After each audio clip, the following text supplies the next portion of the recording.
The sunken city that archaeology found 2,400 years after it was lost, and what was still inside. Picture a city at the height of everything it has ever been. Its harbor is full. Its temples are gilded. Its streets smell of salt and cedar and fresh bread from the morning market. You live here. Your father lived here. His father built the wall at the end of your street. The spring festival of Poseidon is 3 weeks away, and the delegations are already arriving from across the Mediterranean. You fall asleep in your own bed, in your own house, in a city that has stood for 400 years. And then the ground moves. Not the familiar shudder that coastal Greeks have always known, the kind you wait out, the kind that cracks a jar and passes. This is something else entirely. This is the earth deciding it is done. You do not wake up in your bed. You do not wake up at all.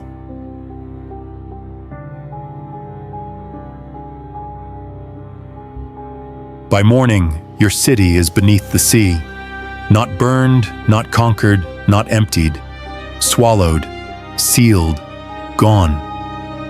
The people in the villages on the hills above looked down at the water and saw rooftops. They saw columns still standing in the dark below the surface, still perfectly upright, still perfectly useless. They saw the outstretched arm of the great bronze Poseidon rising just above the waterline, his trident pointing at a sky that had not moved. They stood on the cliffs for a long time because there was nothing else to do. There were no survivors to ask what happened. There were no bodies to bury. There were no ruins to sift. 25,000 people had been there the night before.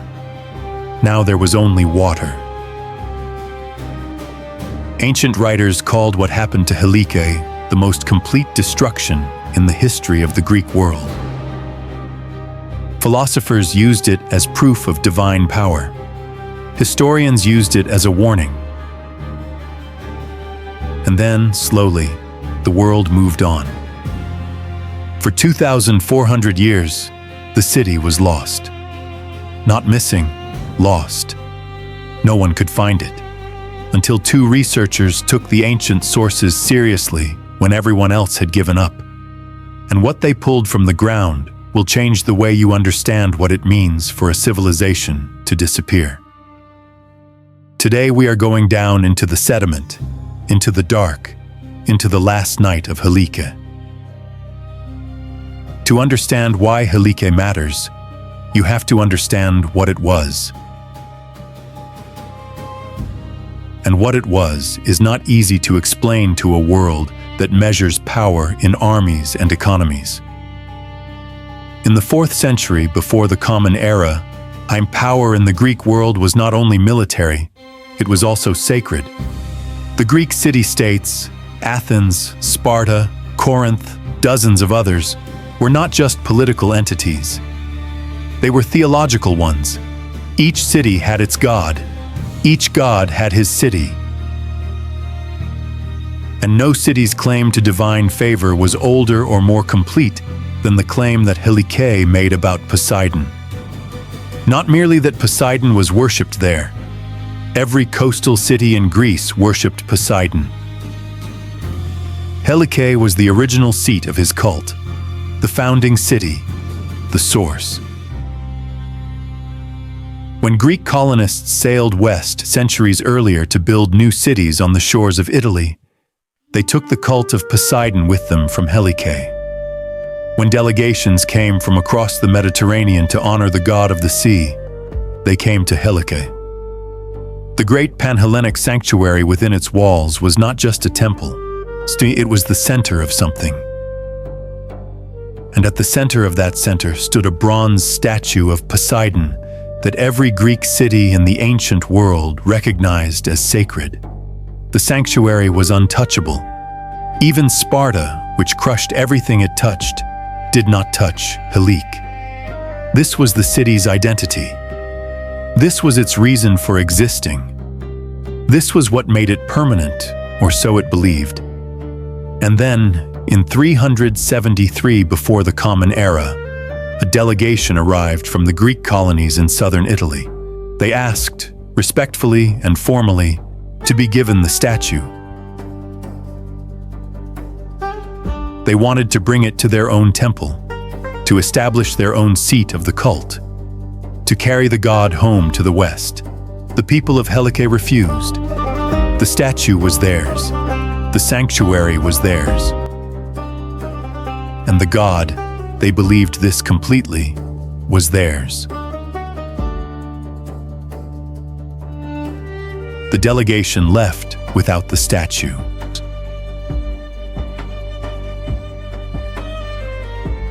And according to every ancient writer who recorded what happened next, Poseidon noticed.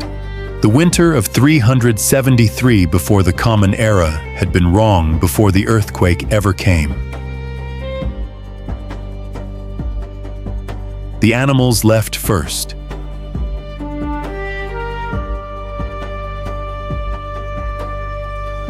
Rats in long columns, pouring out of the city and moving inland before anyone understood what they were doing. Snakes uncoiled from their holes and moved away from the coast in numbers no one had ever seen. Weasels and deer and creatures that normally kept to the hills came down into the open ground, moving north, moving away, moving as if something were chasing them that no human eye could see.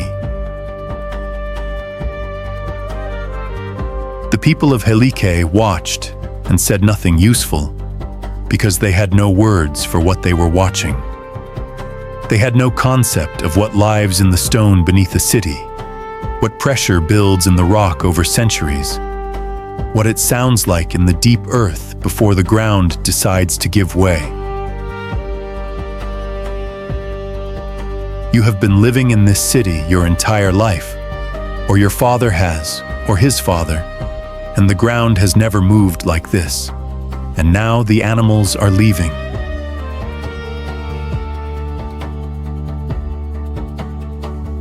And on the fourth night, the sky above the harbor turns bright without a moon, a long beam of fire cutting across the dark, bright enough to illuminate the water below. Modern geologists call this earthquake lights, electrical discharge produced by the compression of rock under tectonic stress. The citizens of Helike had no word for it. They had no word for any of it. What happened next happened in the middle of the night, which is why no one alive was there to describe it. The geological mechanism, and we understand it now with precision, is called liquefaction combined with subsidence. The coastal plain on which Helike sat was built on water-saturated sediment. River deposits laid down over centuries, soft and dense and full of groundwater.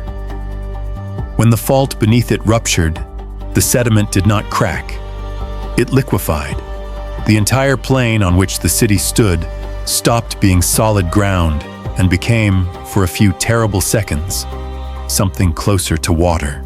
And everything standing on it, the temples, the market, the homes, the harbor, the 25,000 people sleeping in their beds, dropped into it. And then the sea came in. A wave triggered by the same rupture moved across the harbor and pushed inland over ground that was no longer where it had been. The water and the city and the soil merged in the dark. By morning, there was a lagoon where the city had been.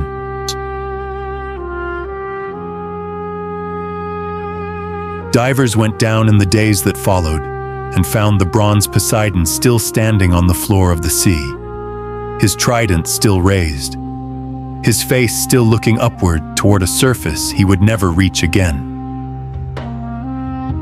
Pausanias, writing 400 years later, says the statue was still visible in his own time. And no one who was in Helike the night it fell ever told anyone what it felt like. because no one who was in Helike that night survived to see the morning. For 2,400 years, scholars knew roughly where Helike should be. Ancient writers had been specific. The southern coast of the Gulf of Corinth, near the Selinus River, in the region called Achaia. The problem was that coastlines move, rivers shift their mouths, deltas build up over centuries. The landscape Pausanias described no longer matched the landscape anyone living could see. Expeditions had searched before.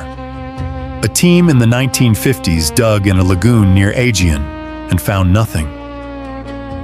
By the 1980s, the academic consensus had hardened into something that felt like certainty. Helike was gone. The sediment had dissolved it. The water had erased it. Or the ancient accounts had been exaggerated. A city does not simply vanish overnight, and the story must be myth dressed as history. And then a Greek archaeologist named Dora Katsonopoulou and an American geologist named Stephen Soter sat down and read the ancient sources more carefully than anyone had read them in a generation. Their conclusion was as simple as it was radical. The ancient writers knew where Helike was. They had always known. The problem was not the sources. The problem was that every previous search had been conducted in the wrong place. Searchers had been looking in the water.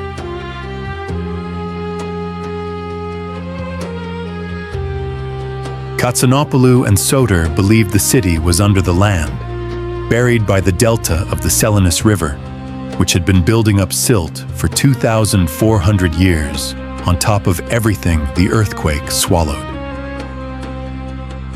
They began a systematic survey of the coastal plain using techniques that had not existed when previous teams searched. Electrical resistivity tomography, which sends pulses into the ground and reads how different layers conduct them. Core sampling, drilling narrow shafts to pull up cylinders of sediment and read the layers like pages. And what they found, at a depth that explained everything, was a layer of collapsed ancient structures. Not scattered stones, not random debris. Walls forming right angles. Floor surfaces still intact. Pottery in the positions it had fallen and never been moved. The layer was exactly where Pausanias said it would be. It dated precisely to the late 4th century before the Common Era.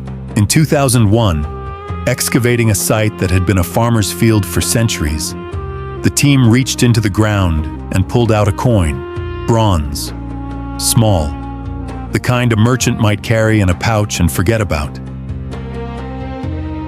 On one side, the head of Poseidon, on the other, a trident.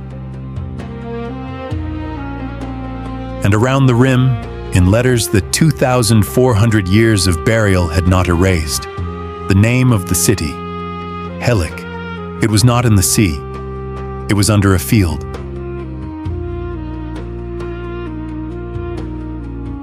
It had been there, 2 meters below the surface, beneath soil that farmers had plowed and seeded and harvested every year without knowing what their plow was passing over.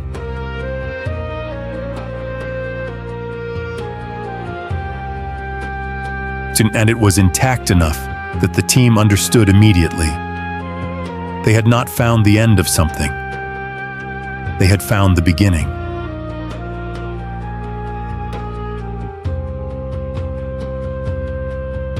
What no army had looted, what no later city had built over, what no salvager had ever reached, all of it was still there. When a city is conquered, the conquerors come in and take what they want. When a city is abandoned, the people carry what they can and leave the rest to whoever comes next. Helike had no conquerors. Helike had no survivors. The sea came in one night, and sealed everything in place. And then the river built a ceiling of silt 2 meters thick above it, and no one touched it for 2,400 years. The team began with the domestic structures, the ordinary homes of ordinary people. Inside one building, they found storage vessels still standing where they had been placed the day before the earthquake. Large amphorae, the two-handled jars used to store oil and wine and grain, still clustered near the walls, still grouped the way someone had grouped them. The contents were long gone, dissolved by water and time and 2 millennia of slow chemistry in the dark. But the vessels themselves were intact, standing, waiting. In what appeared to be a kitchen, they found the remnants of a hearth and the cooking tools arranged around it exactly as they had been left. Someone had been preparing a meal. Not that morning, the evening before the earthquake. And those tools had not moved since. No one had moved them. No one had touched them. They lay exactly where a pair of hands set them down for the last time, hocked in a house that no one would ever cook in again. Think about that for a moment.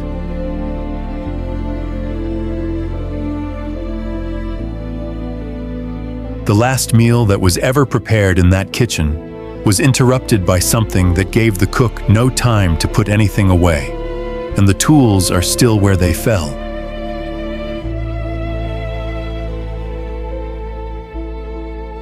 In another structure, they found the scattered evidence of a metalworking shop, bronze fragments, casting residue, tools of the trade, a craftsman's workspace interrupted in the middle of the day and never resumed.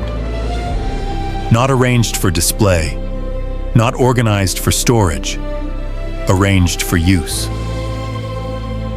A city in the middle of living, frozen.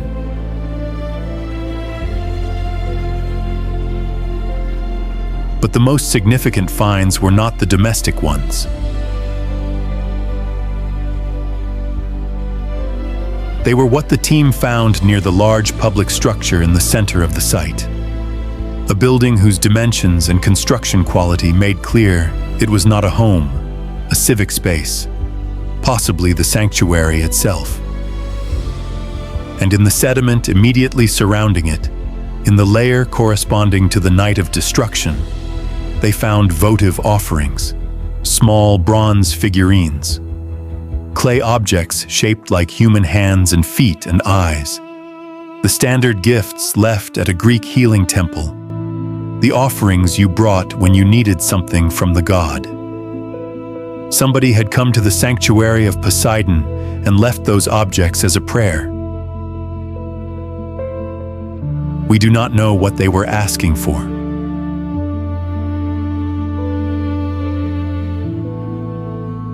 We do not know if the prayer was answered before the earthquake came, or if the person who left the offering was already home in bed when the ground moved. What we know is this: the offerings are still there. 2,400 years after a pair of hands set them down at the feet of a god who did not answer, they are still exactly where those hands left them. No priest came to collect them. No thief found them. No builder cleared the ground. They lay in the dark of the sediment, in the place where the prayer was made, undisturbed. Here is the part that the ancient writers could not stop returning to. Helike was the most sacred city of Poseidon in the Greek world, and it was destroyed by an earthquake. In Greek understanding, earthquakes were the work of Poseidon. He was the earthshaker, the ground mover, the force that opened and closed the stone beneath cities. Which means the ancient world read what happened to Helike with a terrifying clarity. Poseidon destroyed his own city.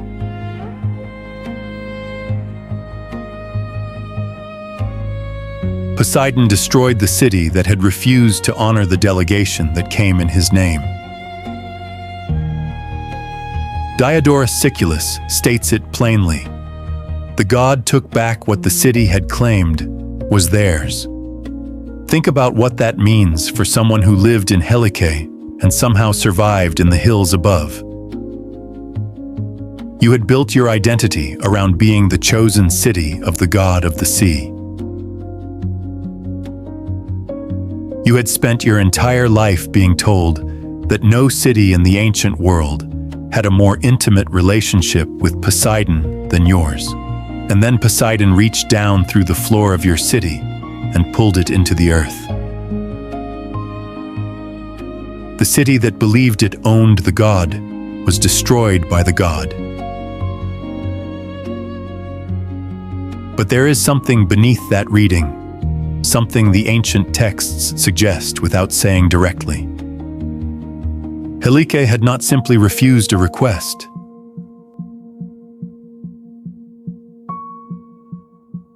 Helike had made a mistake that prosperous, powerful, established institutions always make. It had confused the symbol for the thing it represented. The bronze statue of Poseidon, they protected it as if the god lived inside the metal, as if the sacred bronze in their sanctuary was the source of their relationship with the divine, rather than the relationship itself. They were so focused on keeping the statue that they had stopped thinking about what the statue was supposed to remind them of. That the harbor was not theirs, that the position on the coast was not theirs, that the fertile plain and the trading winds and the stability of the ground beneath their streets, none of it belonged to them. They had inherited a gift and renamed it an achievement. They had been given a position and called it a possession. And on a winter night, the ground reminded them. Now imagine the man who served in that sanctuary, who polished that statue, who managed those festivals, who turned away the Italian delegation with the confidence of someone who has always been certain of his city's place in the divine order. He would have watched that delegation leave.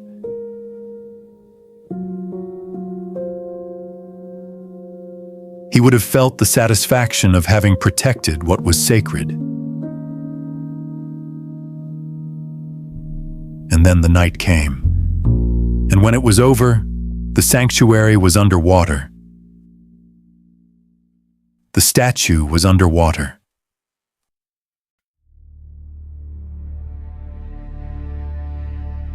The delegation he had turned away was alive in Italy, worshipping in their own temple, while everything he had protected was sealed beneath 30 feet of sea and sediment. He did not build with his hands and forget with his heart, the way Hezekiah's people did. He protected something he believed was given to him by a power greater than himself, and discovered that protection is not the same as devotion. That keeping something is not the same as honoring it.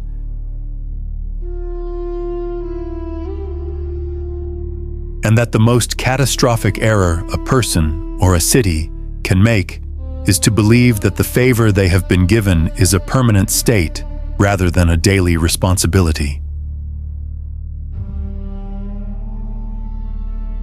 There is a man whose name no ancient writer recorded, and he deserves to exist in this story. He was a soldier in the Spartan garrison stationed nearby in the autumn before the earthquake. Sparta had troops in Achaia that year, it is documented. They were there. He would have seen Helike from a distance, the harbor lights at night, the morning smoke from the kitchens, the sound of the festival of Poseidon carried across the water on the autumn wind. He was not from there. He had no particular feeling about it, and then one morning it was gone.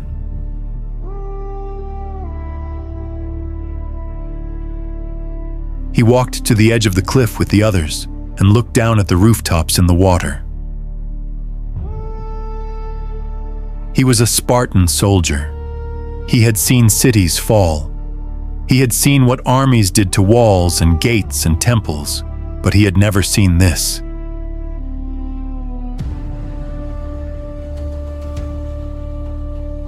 He had never seen a city simply removed from the earth, as if a hand had reached down and plucked it out and replaced it with water. He stood there for a long time.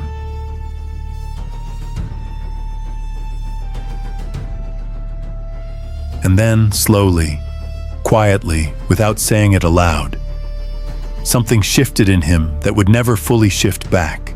He had spent his whole career in the service of Sparta, a city that believed it was permanent, a city that believed its strength was the foundation on which everything rested. He had believed that too. He was not sure anymore. He turned and walked back to the camp and said nothing.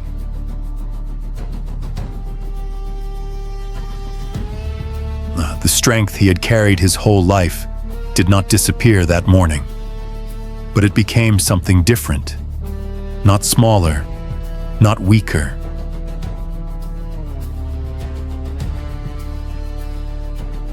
But aware for the first time that it rested on something it had never thought to question.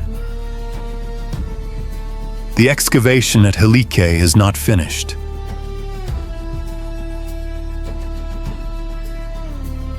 Katsanopoulou and Soter's team continues to work the site, and every season the sediment gives back another piece. The city is larger than the first estimate suggested, and the sanctuary of Poseidon, the structure at the center of everything, has not yet been fully located.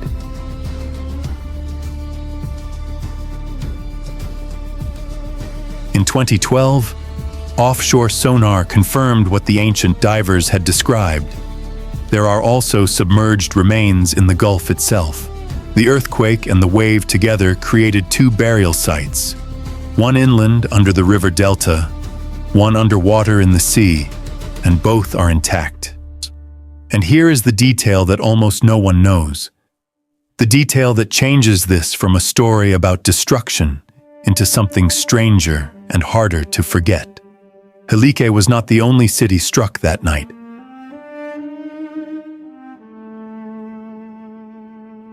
A second city, Bura, in the mountains above the Gulf, was also hit by the same seismic event. Bura survived, partially, painfully. Its people came down from the mountains in the days after and stood on the edge of the new coastline and looked at what had been their neighbor. They looked at the water. They looked at the rooftops. And then they went back to their city and began to rebuild. But they did not rebuild the same way.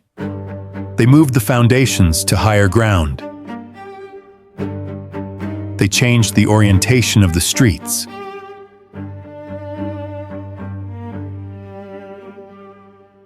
They built cisterns designed to function after an earthquake, with multiple access points and reinforced walls. They did not know the word seismology. They did not know what a fault line was. But they understood, in the way that surviving teaches you things that instruction never can, that the earth is not a stage built for human performance. They rebuilt with what they had seen, with the knowledge that the ground had given them at the cost of their neighbors' lives. Now here is what the archaeologists found at the very bottom of the Helike deposit, in the deepest layer, the layer that dates to the exact moment of destruction. Not the bronze statues, not the pottery, not the offerings, organic material, wood fiber so decomposed that it was not visible, detectable only by the chemical signature it left in the surrounding sediment. A wooden object, perhaps a door frame, perhaps a table, perhaps a child's bed. Someone made that object. Someone chose the wood and shaped it and placed it in their home. They did not know they were placing something that would outlast them by 2,400 years. They did not know that the chemical memory of that object would survive when everything else, the city, the harbor, the sanctuary, the statue, the 25,000 people, was gone. But it is there. The chemistry of it is still there, in the dirt.